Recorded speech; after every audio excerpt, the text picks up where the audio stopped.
Assalamualaikum warahmatullahi wabarakatuh. Sahabat muslim, jumpa kembali dengan channel Musisi Pensiun, channel inovatif, motivatif, dan ruqyah syariah, dan kita menebar manfaat tentang apapun yang bermanfaat yang bisa kita bagi. Sahabat muslim, pagi ini saya kedatangan dua orang tamu, teman saya. Yang satu adalah Ustadz Adai, yang kedua adalah Kang Ai. Ustadz Adai ini adalah pemilik dan pendiri Pondok Pesantren Alma di daerah Parung, dan Kang Ai adalah kawan saya yang dia itu kalau ada turis-turis dari Saudi, beliaulah yang biasanya menggait mereka untuk keberadaan mereka selama di Indonesia. Nah, sahabat muslim, tema kali ini apa hubungannya dengan mereka? Sebenarnya nggak ada hubungan banget sih, cuman kali ini saya mau ngangkat tema tentang sesuatu yang agak polemik sedikit lah, misalnya tentang rokok. Orang Sunda ngomongnya udud meren ya. Ngomongnya udud gitu tentang rokok. Nah, rokok ini tentang dan juga tentang rokok ini saya akan bercerita tentang pengalaman saya dan juga meminta pengalaman beliau yang menurut saya kedua orang ini juga cukup menarik sekali ya dalam proses perjuangan dan berhentinya juga kita semua gitu. Nah, sahabat muslim, sebelum saya berbicara dengan beliau berdua, saya ingin mengungkapkan satu fenomena di lapangan begini. Ada orang ngomong, ngapain juga bilang rokok haram? Kan rokok nggak ada di zaman Nabi, kata dia. Kalau gitu ya boleh-boleh aja dong, bebas aja. Karena nggak ada hukumnya dan ketentuan di zaman Nabi. Seperti itu. Nah, kalau gitu kata dia, nggak ada dalilnya lah intinya dari omongan ini. Nah, sebenarnya omongan seperti ini bagus juga sih. Paling tidak orang itu berpikir, artinya kalau sesuatu tuh harus pakai dalil gitu kan. Dia ngomong nggak ada dalilnya kan kayak gitu. Nah, mulai berpikir tentang dalil. Nah, berikutnya begini. Di zaman Nabi, kita tahu ada beberapa kelompok, paling tidak 3 kelompok besar kan. Ada orang dan ada. Sekarang begini deh, kita pakai sebuah gambaran. Misalnya rokok kita nyalakan ada asapnya. Nah, kalau kemudian kira-kira tuh rokok itu lebih pantas di kubu mana ya? Apakah kira-kira tuh rokok pantas ada di bibirnya Rasulullah, Abu Bakar, Umar, Utsman, Ali, misalnya ada rokok di situ? Saya pribadi kayaknya agak sulit ya ngebayangin kalau misalnya Rasulullah sambil tertawa-tawa tersenyum sama Abu Bakar, Utsman, Ali merencanakan perjuangan kemudian sambil membakar udut sambil kelepas kapus plus gitu. Aduh, saya kayaknya agak berat gitu. Kenapa ya? Kira-kira kenapa? Karena kita perhatikan karakter rokok itu sendiri.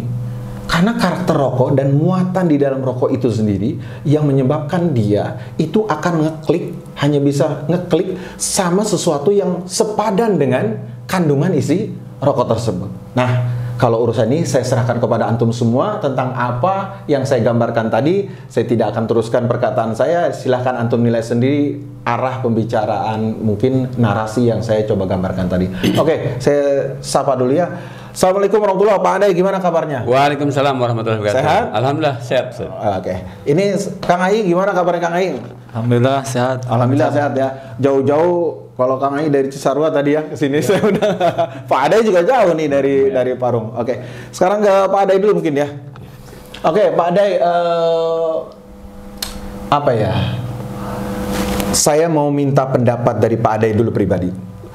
Baik secara dalil ataupun bukan dalil. Mungkin kalau dalil dari pendapat pribadi dulu lah. Gambaran tentang rokok menurut Pak Adai itu gimana? Gambaran tentang rokok. Ya, bismillahirrahmanirrahim. Ya, assalamualaikum warahmatullahi wabarakatuh. Waalaikumsalam warahmatullahi wabarakatuh. Ya, terima kasih Pak Rizam ya telah manggil saya di sini untuk berbagi terkait rokok. Ya, secara umum sih mungkin waktu awamnya saya Waktu dulu saya awam lah, seperti itu. Ya, rokok itu ya biasa-biasa aja, tanpa tidak tahu bahwa itu rokok haram dan tidak haram, haram atau halalnya seperti itu. Cuman beriring yang berjalan, saya juga sering ikut kajian dan yang lain gitu kan. Ya, alhamdulillah saya mendapatkan hidayah untuk memberi ngerokok, dan itu pun tidak mudah ternyata. Tidak mudah ya? Tidak mudah sama sekali gitu kan. Saya sempat dulu karena saya dari usia 15 tahun saya ngerokok, Pak. 15 tahun ngerokok? Iya. Oh ya, tentang pandangan tadi berarti menurut Pak Adai, gambaran rokok itu dulu, maksudnya yang dulu ya, rokok itu ya, apa sih, nggak ada yang masalah tentang rokok gitu ya? Nggak ada masalah tentang rokok gitu ya? Oke, nggak ada masalah tentang rokok. Karena orang tua saya dulu paman saya juga dulu sering ngerokok. Lingkungan luas dan lingkungan terdekat pun memang ngerokok semua ya? Ngerokok semua seperti itu? Oke, baik. Ini saya tanya dulu satu-satu ya tentang pendapat tentang rokok waktu dulu. Kang Ai, punten. Nah, menurut Kang Ai, pandangan kita sekilas dulu ya tentang rokok. Pandangan Kang Ai dulu dan sekarang tentang rokok itu apa? Dulu ya, baru sekarang kita. Kalau pandangan saya jauh banget ya. Untuk dulu sama sekarang.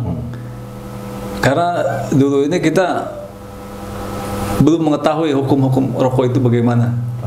Jadi kita hanya melihat dari segi kesehatan aja. Segi kesehatan aja ya. Jadi dulu biasa-biasa aja orang ngerokok samping. Ada nggak sih perasaan misalnya ngelihat orang ngerokok tuh kurang baik secara etika atau apa? Nggak ada. Dulu nih jangan pakai dalil dulu. Kalau dulu biasa aja, malah disebutnya kalau nggak ngerokok nggak gaul. Nggak gaul. Orang kan nggak gaul. Nah ya, betul. Jadi nggak ada kita punya perasaan negatif apa gitu. Dari sisi etika, sosial atau apapun nggak ada ya? Memang biasa di masyarakat, bahkan satu kebanggaan. Iya, bahkan para kiai pun pada ngerokok. Jadi seolah-olah nggak ada image buruknya gitu. Tapi seiring waktu berjalan kita mulai ngikutin kajian-kajian sunnah, kita mulai memahami hukum-hukum secara fikih gitu. Disitulah yang merubah pandangan kita tentang rokok. Baik, oke, sekarang Pak Adai lagi dah. Ya. Pak Adai, oke, sekarang kita bicara pengalaman nih. Nah, mulai menarik nih. Siap. Colong antum ceritakan yang serunya waktu antum bilang kemarin sama saya, cerita sedikit kan betapa sulitnya antum waktu itu jatuh bangun kan untuk berhenti merokok. Kemudian juga kaitannya hubungan kekuatan kita setelah tahu dalil dengan hubungannya bahwa kita kemudian mulai berjuang setelah tahu hukum-hukum tadi. Gimana Pak? Ya. Bismillah ya, sahabat muslim yang insyaallah dirahmati Allah Subhanahu wa taala. Saya akan cerita sedikit terkait ke berhenti merokok. Emang sangat sulit sekali ya. Kembali lagi ke niat. Dulu waktu awal saya berhenti merokok dengan dulu harganya masih murah Pak ya. Masih harga 350 perak Pak. Sebungkus. Tahun berapa tuh? Tahun 90-an lah. 90-an. Nah, semakin lama kan harga semakin naik. Sampai ada yang sampai 1.000, 2.000 gitu kan. Sampai sekarang puluhan ribu. Sampai sekarang udah puluhan gitu kan. Nah, di saat saya rokok waktu itu harga rokok 10.000. Nah, saya kebetulan pas 10.000 tuh maksudnya pas mau mulai berpikir gitu. Mulai berpikir. Di 10.000. Di 10.000. Bawa berpikir wah lumayan nih 10.000. Tadinya itu juga. Nah, iya. Otak uang gitu kan. Pertama ulang bukan dari. Ya enggak apa-apa. Seru nih. Nah, setelah itu 10.000 kali saya 5 bungkus per hari. Astagfirullahaladzim. 5 bungkus. Atau 5 bungkus? Iya. Bisa daftarin ke Muri. Masya Allah. Sekarang 5 bungkus sehari kali 10.000 berapa? 50.000 zaman dulu tuh ya, agak lama ya. Iya. 50.000 ya. Sebulan 1.500.000. 1.500.000. Itu saya berpikir seperti itu. Ya alhamdulillah bisa berhenti. Cuman kuat 1 bulan, Pak. Oh, waktu itu setelah itu berpikir, wah iya duitnya boros nih kan gitu. Berhenti 1 bulan. 1 bulan, hanya kuat 1 bulan. Yang saya rasakan sakit kepala. Oh, pas berhenti rokok malah sakit kepala. Berarti obat rokok. Gitu. Ya, terus. Setelah saya coba pusing sakit lagi, udah obat ini nggak sembuh. Akhirnya saya ngisep 1 isepan rokok. Oh, karena pusing, naon liur ngerokok lagi. Terus 1 isepan, alhamdulillah seketika hilang. Masya subhanallah. Ini istirahat berat amat nih, ujian nih berat nih. Terus. Seketika hilang. Akhirnya ngerokok lagi. Ngerokok lagi terus sampai terus. Kembali lagi ke 5 bungkus apa gimana? 5 bungkus lagi. 5 bungkus lagi. 5 bungkus. La haula wala quwata illa billah.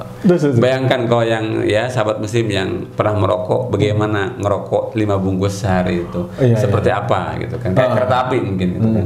Nah, alhamdulillah pada suatu hari tahun 2011 kalau nggak salah, atau 2012 lah kalau nggak salah. Nah, ada seorang teman datang yang teman itu pun sudah 8 tahun nggak ketemu, Pak. Teman udah lama nggak ketemu 8 tahun terus tiba-tiba datang ke rumah. Ya, beliau pun perokok. sama-sama perokok. Baik. Nah, di situ beliau cerita terkait rokok, hukumnya rokok. Beliau pun terkenal seorang ustadz lah beliau itu. Dia ustadz, lalu dia ngomong sama bapak tentang hukum rokok waktu itu sambil ngobrol. Sambil ngobrol, cerita. Nanya, Dai, gimana hukumnya rokok itu menurut kamu gimana? Saya nggak jawab, Pak. Karena saya bukan siapa-siapa. Saya orang pasar. Gitu kan. Beliau jawab sendiri, hukumnya makruh, Dai. Udah, saya diam. Nah, beliau mengatakan lagi, Pak Dai katanya, kalau hukumnya makruh dilakukan secara kontinu atau jadi rutinitas, gimana hukumnya? Saya nggak jawab lagi. Oh, jadi kalau makruh tapi kamu hisap terus, kamu rutinkan, naon tak statusnya gitu ya maksudnya? Saya nggak jawab lagi. Beliau juga yang jawab, itu haram Dai hukumnya. Di situ saya langsung, mungkin mimik saya berubah. Ini merinding saya, mimik saya berubah gitu kan. Terus teman saya pun, wah Pak, saya ngerokok. Malah dia nganjurin suruh merokok lagi. Oh, karena Pak Ade berubah air mukanya berubah semua itu? Karena jujur saya berubah banget. Dia jadi nggak enak gitu? Jadi nggak enak karena mengalami seperti itu. Oh Pak, ngerokok aja gitu. Saya juga ngerokok. Saya ngerokok seperti itu. Dari situ lah. Nah, setelah itu beliau juga singkat cerita, beliau pulang, pamitan gitu kan, udah ngobrol lama gitu kan. Pas itu waktu menjelang mau duhur, saya coba sholat zuhur. Nah, di situ saya minta sama Allah, ya Allah, kuatkanlah saya ingin berhenti rokok karenamu ya Allah, bukan karena rupiah, bukan karena uang. Oh, setelah itu tadi masih di hari yang sama? Masih di hari yang sama. Oh, gitu. Berarti kepukul banget itu antum ya? Kepukul banget. Di situ sholat zuhur saya sendirian, saya minta sama Allah, berdoa, minta sampai nangis. Di situ saya alhamdulillah dikasih hidayah sama Allah gitu kan. Saya sampai menangis, minta tolong sama Allah. Kuatkanlah ya Allah, karena kekuatanmu hanya milikmu ya Allah. Gitu. Baik. Nah, setelah itu saya coba bersyukur, setiap jam saya bersyukur. Jam 1 alhamdulillah saya kuat, jam 2 alhamdulillah saya kuat, jam 3 alhamdulillah saya kuat, jam 4 alhamdulillah saya kuat, jam 5 alhamdulillah saya kuat, sampai maghrib kuat, sampai isya kuat, sampai malam kuat, sampai besok pagi. Yes, terima kasih, saya sujud syukur lagi. Sehari itu berhasil gitu ya? Hari itu berhasil. Antum sujud syukur setelah itu? Sujud syukur. Terima kasih ya Allah, Engkau telah menguatkan. Saya ini tidak bisa ngerokok. Alhamdulillah tidak ada rasa sakit, nggak ada rasa apa-apa. Oh, gitu. Pada intinya niat kita. Niat ya? Niat. Seperti kesungguhan berarti ya? Kesungguhan, seperti itu. Dan saya garis bawahi, kelihatannya saya tangkap itu adalah bahwa antum sungguh-sungguh, niat itu benar-benar bersih dan minta tolong akan kebersihan niat itu kepada Allah. Dan kemudian boleh jadi dari keikhlasan itu, kebersihan itu, Allah tolong kuatkan. Betul. Kan? Nah, ada kejadian lagi setelah itu? Kejadian sih alhamdulillah enggak, karena langsung begitu itu saya langsung ngontak saudara-saudara, bapak saya, paman saya, sepupu saya, kakak saya telepon-teleponin untuk tidak merokok. Oh, mendakwahi mereka. Agar tidak merokok. Oh, biasanya kan ini nggak mudah nih ya, berhenti, kemudian dakwah. Kalau dakwah ini kan menyangkut juga keterampilan. Betul. Ya, keterampilan. Yang Anda bawakan saat itu mendakwahi mereka, apa konten yang mungkin menurut Anda bisa menyentuh mereka tuh apa saat itu? Yang ditawarkan, ulah berhenti ngerokok, kayak serangan jantung tuh kemarin habis ngerokok terus mati langsung misalnya gitu. Apa itu? Enggak, saya gini, saya cerita ke saudara saya itu, buat apa kita melakukan ibadah setiap hari, tapi kita masih mengonsumsi barang-barang yang haram, buat apa? Saya dapat seperti itu. Diajak berpikir gitu ya. Mulut menghisap sesuatu yang tidak baik, tapi sambil berzikir pula gitu ya. Baca Quran pula gitu ya. Oh iya. Situ. Ya alhamdulillah. Ya banyak sih teman-teman juga yang merespon kamu ngerokok, banyak yang godaan tuh luar biasa. Oh iya pasti itu. Pasti. Ya. Tapi alhamdulillah dengan sendirinya saya mendakwahkan kakek saya juga. Sampai ke kakek ya? Kakek. Alhamdulillah, pas kakek pun pas begitu almarhum saya tidak ngerokok lagi. Saya coba datang ke rumah tiap lebaran, saya pulang kampung ada asbak di meja. Biasa ada asbak. Bah, tolong ya nanti kalau pas saya datang ke sini, tolong ini jangan ada di sini. Saya terus tiap saya datang pindahin ke bawah. Alhamdulillah dengan izin Allah, setiap saya pulang itu nggak ada namanya asbak di meja. Sampai akhirnya bukan disumputin tapi tidak ada asbak. Bukan disumputin lagi ya. Tadinya biasa banyak teman-teman warga situ sering datang ke kampung. Biasa saya ke kampung itu bawa rokok itu 2 slop, 3 slop. Kalau pulang seperti itu. Masya Allah. Makanya banyak tetangga-tetangga yang datang minta rokok. Nah di saat saya sekarang mohon maaf bapak-bapak, saya nggak bisa bawa rokok sekarang. Para aranehan merenya. Saya jelaskan. Ya alhamdulillah ada beberapa yang ikut juga. Ikut tidak merokok. Alhamdulillah. Oh luar biasa antum nih. Jadi yang keluarga tadi banyak yang terpengaruh ya? Alhamdulillah banyak. Bapak saya pun alhamdulillah. Dan bapak saya pun dulu sempat sulit. Oh, wah Pak, saya mah udah tua. Iya tahu udah tua Pak. Justru itu udah tua gitu. Seperti itu. Alhamdulillah bapak saya pun sampai nggak ngerokok lagi. Masya Allah. Situ. Baik, menarik sekali sahabat muslim cerita beliau. Mudah-mudahan ini bisa memotivasi, bisa menginspirasi dan untuk kita berbuat baik. Oke, sekarang Kang Ai, silakan. Nah, Kang Ai sendiri gimana nih proses ceritanya? Silakanlah bercerita yang tentang seperti semodel Pak Adai tadi. Oke, silakan. Deketin ya Kak. Assalamualaikum warahmatullahi wabarakatuh. Ya. Sahabat muslim dan berada. Saya akan sedikit cerita dulu pas berhenti itu gimana tuh? Seru. Proses berhenti merokok. Emang ini nggak mudah ya prosesnya, nggak sekali dua kali. Pertama, pernah jatuh berkali-kali berarti ya? Berkali-kali. Terus silakan. Pertama sama seperti Pak Adai, kita dari masalah ekonomi nih. Ekonomi dulu sama. Gitu. Bahaya nih kita rokok bangkrut. Pas kebenaran waktu itu ya mengalami goncang penurunan ya. Kita harus benar-benar mengatur keuangan yang ketat. Ketat ya. Sehingga memaksa untuk saya berhenti ngerokok. Tapi itu nggak lama. Sekitar 6 bulan ekonomi mulai stabil lagi. Usaha jalan lagi? Kembali lagi. Karena emang bukan dari niat yang karena Allah gitu. Yeah.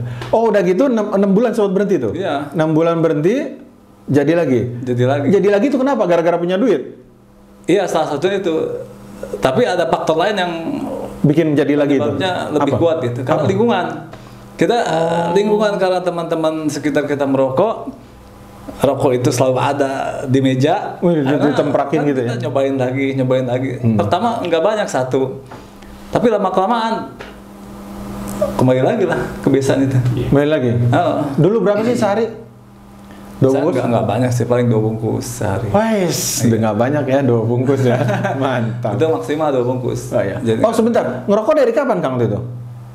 Sekitar tahun 2015, 2016 lah sekitar itu. Enggak, mulai ngerokok? Iya. Baru antum ya? Bukan 2016. Di bawah 2010? 2006 kalau nggak salah. 2006. Iya, zaman kuliah berarti ya? Iya. Iya. Terus. Lupa saya tahun berapa itu. Pas mulai ini aja. Bukan 2006, tahun 96 ya. Masya Allah. Itu SMA, kuliah, iya SMA kuliah ya. Kerja ya. Sampai kuliah juga. Baik. Nah terus waktu pas mulai kerja, ini tiap masuk kerja itu teman selalu nyediain rokok sama kopi. Saya bilang saya nggak ngerokok, nggak ngopi juga gitu. Tapi dibaksa dibakarin, disep. Akhirnya nyobain. Saking tiap hari begitu. Akhirnya merasa enak juga nih. Jadi lagi. Lama-kelamaan beli kan gitu. Ini yang keberapa? Pas gagal keberapa nih? Yang mana? Ini gagal pertama apa kedua pas jadi lagi nih? Yang pertama jadi lagi gitu, akhirnya ngerokok lagi. Enggak, ini yang pertama mulai merokok tahun pertama ngerokok, tadinya nggak ngerokok, akhirnya diracunin lah gitu ya, akhirnya ngerokok gitu. Oke. Tiap hari akhirnya merasa enak, akhirnya beli sendiri. Terus berjalan. Kemudian goncang tadi usaha ya, usaha goncang, antum berhenti 6 bulan berhenti, mulai lagi. Nah pas mulai lagi setelah 6 bulan ini apa pencetusnya? Punya duit. Terus lingkungan seperti itu. Terus kemudian mulai berasa nih kayak suka sesak napas. Tapi ada ke arah situ, ke arah kesehatan ngaruh. Nah di situ berhenti lagi. Cuman karena bukan kita kembali lagi ke niat ya, bukan karena Allah. Ketika kembali lagi sehat, mulai lagi ngerokok. Jadi pas nggak enak tuh tadi berhenti. Berarti berhenti kedua ya, ronde kedua berhenti ya. Iya. Udah itu mulai enak jadi lagi. Iya. Kalau ini kenapa? Karena merasa enak. Iya. Kangen teh rindu kan? Orang gitu-gitu kan rindu kan? Kejahatan tuh, setan tuh suka mendatangkan lagi gambaran kenikmatan, keburukan tuh suka datang. Iya. Kalau ke perempuan ini, kalau ke narkoba ini, ke rokok ini gitu. Kadang-kadang ini ada masalah-masalah yang bikin kita pusing gitu kan. Oh iya. Salah satunya pelepasan ngerokok. Memang gitu ya. Iya. Rokok tuh teman-temannya orang pusing ya. Inspirasi benar kan, jujur aja dulu kan kayak gitu kan. Kecuali orang yang sudah ditunjukkan sama Allah ya temannya mungkin berzikir, istighfar dia kan gitu. Bisa nikmati situ. Kalau orang nggak ke situ ya naon ngeunahna zikir keur lieur mah tarik dus gitu kan enak banget. Terus pas kita total berhentinya pas kita mengetahui ini hukum rokok ini haram, baru di situ lah. Oh, yang terkuatnya di situ. Mulai berusaha, cuman nggak semudah itu. Udah nggak bisa langsung berhenti. Kita ikut sama orang-orang kajian, cuman rokok sembunyiin gitu. Oh, kajian tapi rokok sembunyiin. Ngumpul sama mereka, diumpetin rokok. Nanti keluar kita ngerokok. Keluar baru jalanan ya, pergi dan pulang kereta api ya. Tapi minimal kita di situ udah ada rasa malu. Minimal sama orang-orang yang udah ngerti lah. Kita jadi ada rasa malu minimal gitu. Lama-kelamaan kita saking deket sama mereka, sering bergaul sama mereka, akhirnya kebiasaan ini kan berkurang nih karena kita jarang merokok selama ada di lingkungan mereka, akhirnya mulai bisa ngerem gitu ya. Berkurang. Total pas bisa berhentinya pas antum ngerukiah tuh, padahal nggak sengaja rukiah itu rokok, pas di rukiah ada batuk-batuk dikit gitu. Pas gitu nggak. Oh, pas di rukiah itu keinginan berhenti jadi jauh lebih kuat gitu ya? Iya. Oh, masya Allah. Jauh lebih kuat. Tapi itu sekitar waktu setahun mungkin ya. Kita nggak mudah. Kalau ada rokok di depan, kayaknya tangannya refleks. Pengen ngambil aja gitu. Oh gitu. Kayak ada narik gitu. Pernah suatu saat cobain. Ketika ada teman lagi ngobrol, ikut nimbrung. Dia kan ada rokok yang kecil tuh, kayak lidi. Mungkin kalau ini nggak apa-apa gitu kan. Oh, rokok yang kecil, ya. Cobain satu batang doang, itu juga nggak habis. Itu malamnya demam langsung.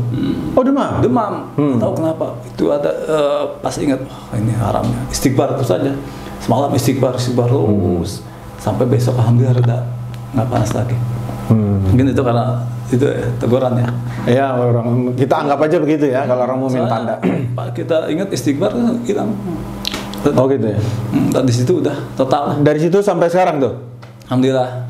Cuma ini kan tangan ini kan kebiasaan pegang rokok. Nah, saya coba ketika pengen ngerokok ada pegangan mainan apa gitu ya. Bukan mainan sih kita. Tasbih aja, tasbih.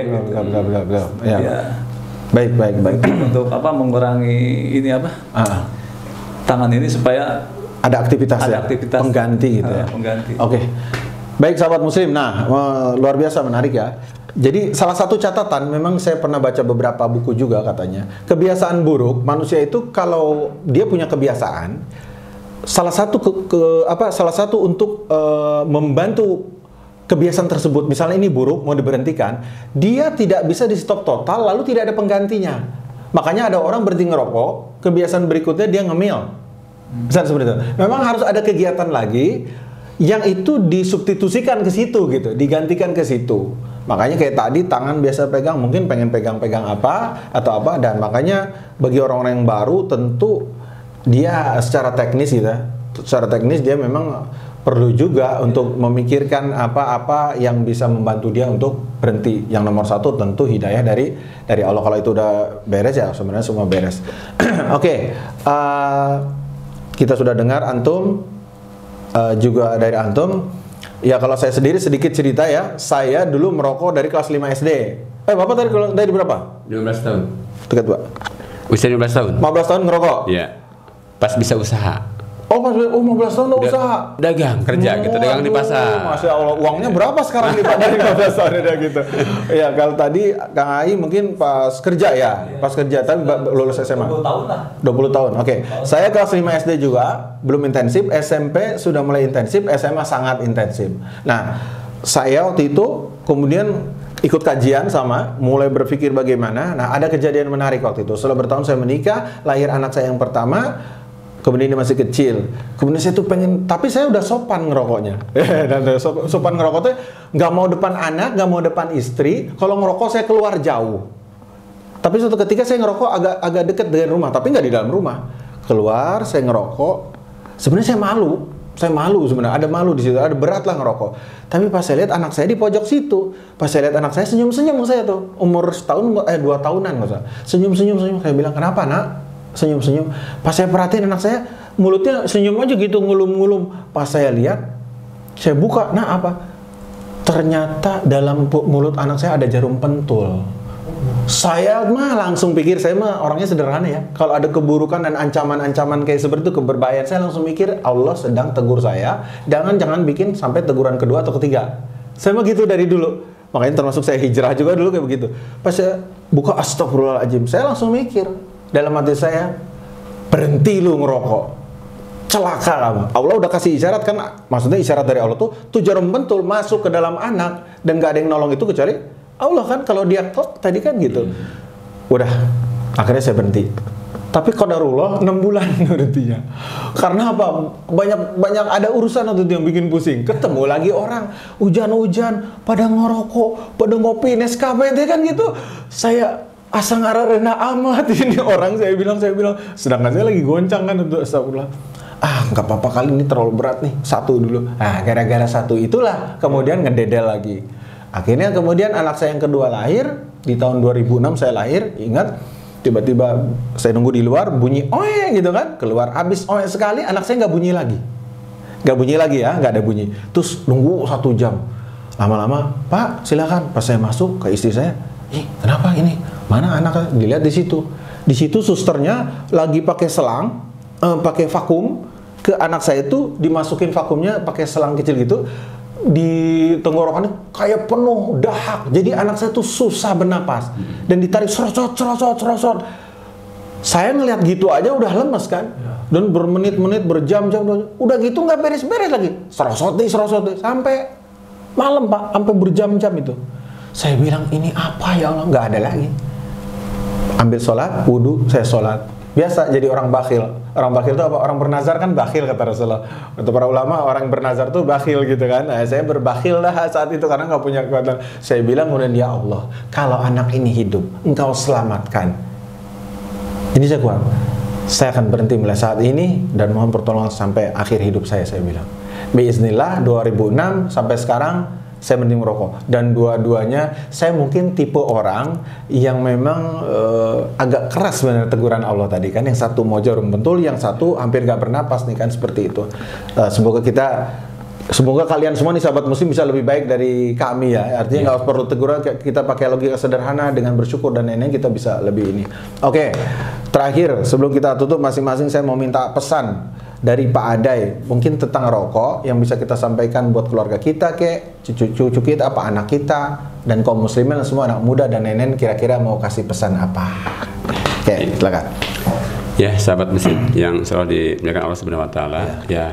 Saya mungkin ingin berpesan ke sahabat muslim semua, entah orang tua, entah kakak-kakak atau adik-adik yang udah suka ngerokok. Ya, saran saya sebagai yang saya sudah mengalami menghindari rokok itu sangat sulit sekali.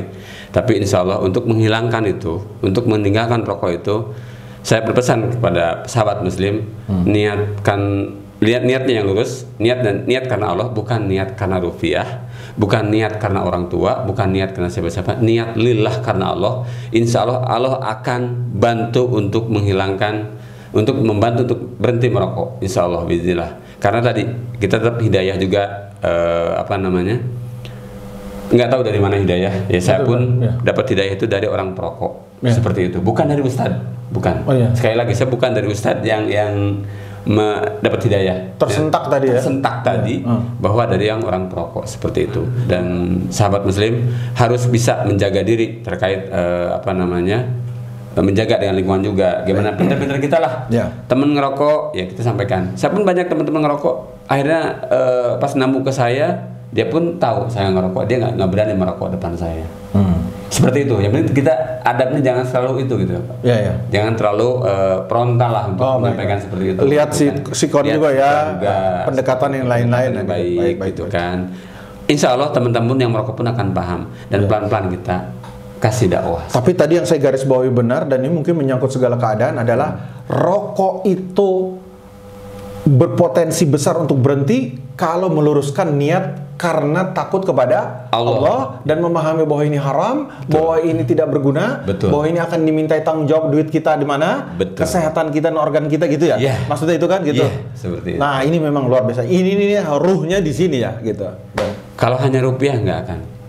Atau faktor kesehatan doang juga. Atau kesehatan. Nanti juga. Pas saya kayak itu tadi tuh, enak lagi napas, just lagi gitu. Tapi kalau niatnya benar-benar karena Allah, bahwa itu haram, walaupun ada beberapa yang tidak mengharamkan, memakruhkan boleh, tapi buat diri kita, buat saya sendiri, bahwa itu haram. Haram ya gitu. Lagian kalau makruh juga, makruh itu kan artinya tidak baik dikerjakan kan? Seperti itu perintah agamanya nggak bagus. Kalau mau nggak bagus, kenapa dikerjain? Oke. Baik Kang Ai sekarang. Kang Ai, gimana? Minta pesan-pesannya buat ini kaum muslimin. Kalau pesan dari saya nggak banyak ya. Kita hitung-hitungan aja gini, kalau misalkan kita mengerjakan sesuatu yang haram, terus kita itu akan tercatat nih, catatan amal kita akan tercatat sebagai catatan yang buruk ya, yang dosa buruk. Ya jadi dosa. Nah berarti catatan dosa ini akan mengurangi amal-amal kita. Bayangin kita sholat, sedekah, puasa, itu amal-amal itu belum tentu diterima oleh Allah kan, harus syarat-syaratnya terpenuhi atau tidak. Tapi dosa udah jelas tercatat. Dosa tercatat, amal belum tentu. Ini benar kacau. Itu kan berarti kita selama kita merokok akan merugi. Amal belum tentu, amal ibadah kita belum tentu diterima, tapi dosa udah tercatat. Itu rugi sekali kita hidup ini. Kita mau ngapain lagi? Ngisi kehidupan dengan pertimbangan dosa yang memperberat terus kan, rugi kan kita. Jadi isinya kejelekan aja gitu. Terus kejelekan yang terus dilakukan berulang walaupun sedikit akan jadi besar, ya nggak? Oh pasti ya. Rugi banget. Iya. Nah, itu aja pertimbangan saya. Dan nasihat juga saran itu tadi ya. Untuk kita semua, mudah-mudahan kita diberikan kekuatan hidayah oleh Allah untuk bisa berhenti melakukan hal yang buruk ya. Buruk. Oke. Terima kasih buat Kang Ai dan Pak Dai. Jadi kesimpulannya adalah kita pertama berpikir, setelah berpikir kita bertimbang mana baik buruknya, kemudian setelah itu berserah benar-benar, ya Allah, nangis sama Allah, ya Allah, berhentikan kami karena kami tidak sanggup kecuali dengan pertolongan Allah. Nah kemudian yang berikutnya adalah yang terpenting tadi seperti beliau bilang, kebiasaan buruk masa mau dikerjain terus-terusan. Saya teringat bahwa seseorang itu akan dimatikan sesuai dengan apa yang menyibukkan dia dengan kebiasaan. Man asa'ala syai'in mata alaih. Seorang akan mati sesuai dengan kebiasaan dia. Kita takut sekali orang, makanya kita termasuk apapun, sebenarnya bukan rokok saja ya, semua yang menyibukkan diri kita sampai gitu menghilangkan kepentingan kita bahwa kita adalah hambanya Allah di dunia ini. Kita takut dari mulai pagi dan lain-lain. Nah demikian sahabat muslim, semoga obrolan kami ini menarik, walaupun kita kata anak muda, wah ini udah bapak-bapak semua, kalau gua berhenti, masih muda nih kayak gitu.